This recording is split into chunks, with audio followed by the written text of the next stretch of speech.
Moms kitchen ল্যাবে সবাইকে স্বাগত। গরমের জন্য লাউ অতি পুষ্টিকর একটি খাবার, তবে লাউয়ের স্বাদ অনেকেই পছন্দ করেন না। বড়ি দিয়ে এইভাবে লাউ ঘন্ট করে দেখুন, সবাই তৃপ্তি করে খাবে। চলুন দেখে নেওয়া যাক লাউ ঘন্ট রান্নার পদ্ধতি। শুকনো কড়াইতে 1 চামচ পরিমাণ জিরা দিয়ে ভেজে নিতে হবে।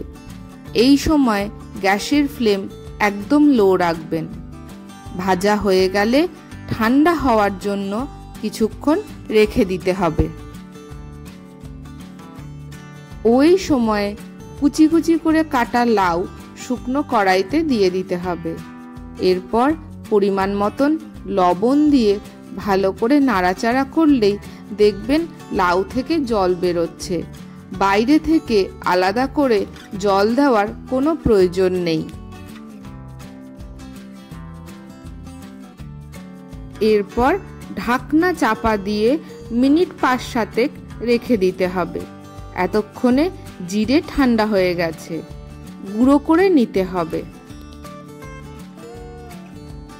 জিরে গুঁড়ো করা হয়ে গেলে একটা বাটিতে তুলে নিয়ে ঢাকনা চাপা দিয়ে রেখে দেবেন, না হলে জিরে ভাজার গন্ধ অনেকটাই কমে যাবে। চলুন দেখে নেওয়া যাক লাউ সিদ্ধ হয়েছে কিনা। ঢাকনা তুললেই দেখুন কতটা জল বেরিয়েছে, কিন্তু লাউ এখনো পুরোপুরি সিদ্ধ হয়নি। নাড়াচাড়া করে আবারও ঢাকনা চাপা দিয়ে লাউ সিদ্ধ হওয়া অবধি অপেক্ষা করতে হবে। মিনিট 5 পর ঢাকনা খোলা হলো। দেখুন এতক্ষণে লাউ সিদ্ধ হয়ে গেছে। একটা কড়াইতে বেশ কিছুটা পরিমাণ তেল দিয়ে দিতে হবে বড়ি। এখানে মটর ডালের বড়ি ব্যবহার করা হয়েছে, আপনারা চাইলে বিউলির ডালের বড়িও ব্যবহার করতে পারেন। বড়ি প্রথমে ঠান্ডা তেলে দেবেন, তারপরে গ্যাস অন করে বড়ি ভাজতে থাকবেন। এতে বড়ির তেল খুব একটা টানে না। বড়ি ভাজা হয়ে গেছে, একটা বাটিতে তুলে নিতে হবে। কড়াইতে 2 চামচ পরিমাণ তেল রেখে বাকি তেল একটা কন্টেনারে রেখে দেবেন। ওই তেলে 1 চামচ ঘি দিয়ে দিতে হবে।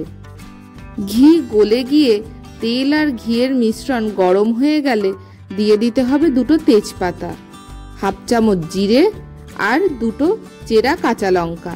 তবে এখানে আমাদের বাগানের পাকা কুল লঙ্কা ব্যবহার করা হয়েছে। ফোড়ন তৈরি হয়ে গেলে দিয়ে দিতে হবে 1 চামচ আদা বাটা আর পরিমাণ মতন হলুদ। আদার কাঁচা গন্ধ চলে যাওয়া অবধি ভালো করে কষে নিতে হবে। মশলা কষানো হয়ে গেলে গ্যাস ওভেন থেকে সরিয়ে দিতে হবে।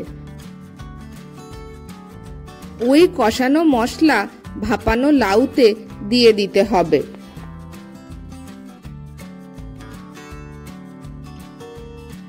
ভালো করে মিশিয়ে নিতে হবে।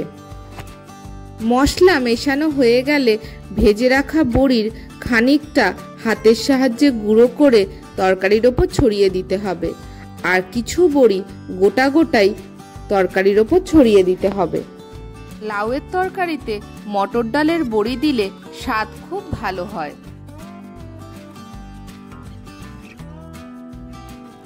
এরপর স্বাদ মতন চিনি আর পরিমাণ মতন ধনেপাতা কুচি ছড়িয়ে দিতে হবে।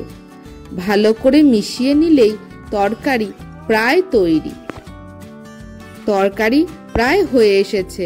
এবার দিয়ে দিতে হবে গোবিন্দভোগ চাল বাটা। এই গোবিন্দভোগ চাল বাটা দেওয়ার কারণে তরকারির সুগন্ধ হয় আর তরকারি বেশ ঘন ঘন হয়।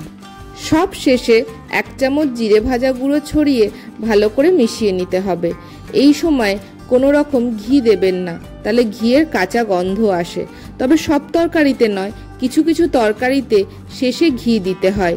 এরকম ছোট ছোট টিপস পেতে হলে মমস কিচেন ল্যাবের সাথে থাকুন। তৈরি হয়ে গেল বড়ি দিয়ে সুস্বাদু লাউয়ের ঘন্ট।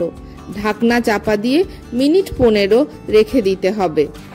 মিনিট 15 পর ঢাকনা তুলে তরকারি ভালো করে মিশিয়ে একটা সার্ভিং বলে নামিয়ে নিয়ে গরম ভাতের সাথে পরিবেশন করুন সুস্বাদু লাউয়ের ঘন্ট। ভিডিওটি কেমন লাগলো অবশ্যই কমেন্টে জানাবেন। লাইক, শেয়ার ও সাবস্ক্রাইব করে মমস কিচেন ল্যাবের পাশে থাকবেন। ধন্যবাদ।